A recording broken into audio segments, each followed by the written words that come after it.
बच्चों अब हम लोग केप्लर्स के लॉज को देखते हैं और यहां चैप्टर खत्म हो जाएगा ग्रेविटेशन हमारा। तो केप्लर्स लॉ में क्या है मेरे बच्चे कि हम सबसे पहले देखते हैं केप्लर्स ने लॉ ऑफ ऑर्बिट दिया, मींस फर्स्ट लॉ केप्लर्स का था लॉ ऑफ ऑर्बिट। और ये क्या कहता है लॉ ऑफ ऑर्बिट? बेटा इस केप्लर्स का कहना था कि हर एक प्लैनेट रिवॉल्व करता है around the sun in a elliptical path, वो इलिप्टिकल ऑर्बिट में घूमता रहता है। जैसे एग्जांपल यहां देखेंगे, each planet revolve around the sun in an elliptical orbit with the sun situated at one of the two foci. किसी भी एक फोकाई पे रख दीजिए, या चाहे यहां रख दीजिए चाहे यहां रख दीजिए, तो ये जो प्लैनेट्स होंगे, जितने भी प्लैनेट्स वो एक इलिप्टिकल ऑर्बिट में घूमते रहेंगे।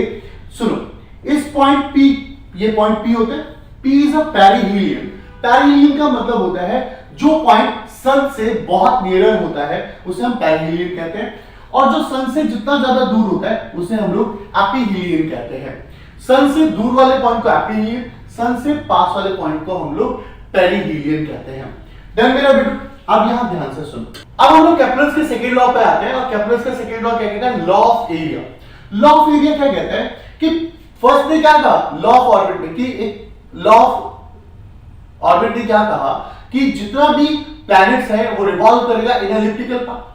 अब यहां पर क्या हुआ आप देख रहे होंगे, लॉ ऑफ एरिया में अगर हम टाइम इंटरवल इक्वल रख दें तो जो एरिया स्वैप होगा फ्रॉम ए टू बी, मान लीजिए प्लैनेट ए से बी आया और टाइम दिया मैंने 5 मिनट का, 5 मिनट में उस प्लैनेट ने ए से बी का डिस्टेंस कवर किया और मैं इस पॉइंट से इसका एक एरिया स्वैपिंग देख रहा हूं, एरिया कवर देख रहा हूं, और वो इतना एरिया कवर हुआ।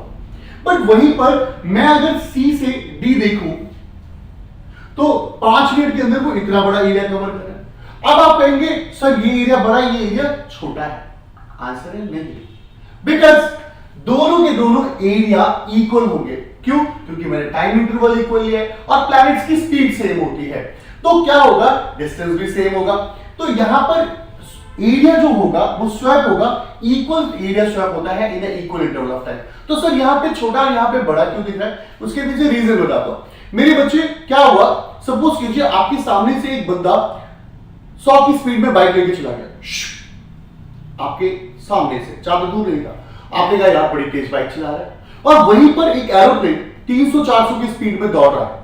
हाथ कहते हैं बड़ी धीरे धीरे एरोप्लेन चल रहा है। क्यों? जितना आपसे दूर होगा उसकी स्पीड उतनी ही स्लो दिखती है, और जितना आपके आंखों के पास होगा उसकी स्पीड उतनी ही ज्यादा तेज दिखती है। यहां पर ये स्पीड स्लो दिख रही होगी, यहां पे स्पीड ज्यादा दिख रही होगी, इसलिए वो ज्यादा एरिया कवर कर रहा है, और ऐसे कम्प्यूटर ये डन मेरा बेटा।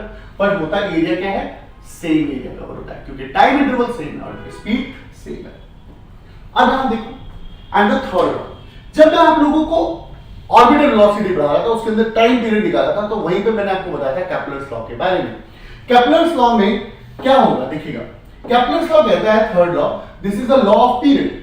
लॉ ऑफ पीरियड क्या कहता है कि square of the time period is directly proportional to cube of semi major axis.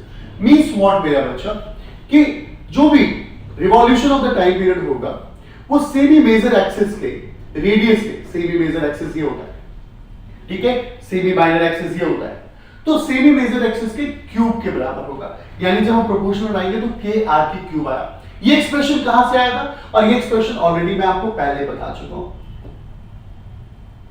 यहां पर हमने देखा था, यहां पे ये देखो, यहां पे जब आप स्क्वायरिंग बोथ साइड कर रहे हैं, स्क्वायरिंग बोथ साइड, तो आप ये देखिए ना, यहां पे अगर h को आप 0 कंसीडर कर ले, h आपका 0 है near to the earth surface, तो देखिए g m 4 पाई स्क्वायर ये सारे कांस्टेंट्स हैं, h हमारा 0 हो गया, तो स्क्वायर ऑफ टाइम पीरियड क्या हुआ? Directly proportional to h cube हुआ, r क्यूब हुआ, h को हमने 0 कंसीडर किया। तो यहां से ये वाला एक्सप्रेशन आया जब हम ऑर्बिटल वेलोसिटी का एक्सप्रेशन कर रहे थे, ठीक है, डन मेरा बेटा। इस तरीके से ऑर्बिटल मतलब केप्लर्स के लॉ खत्म होते हैं। आई होप आपको समझ में आ गया। मिलते हैं नेक्स्ट वीडियो में, ये चैप्टर होता है यही पे, एंड आप सभी को राधे राधे।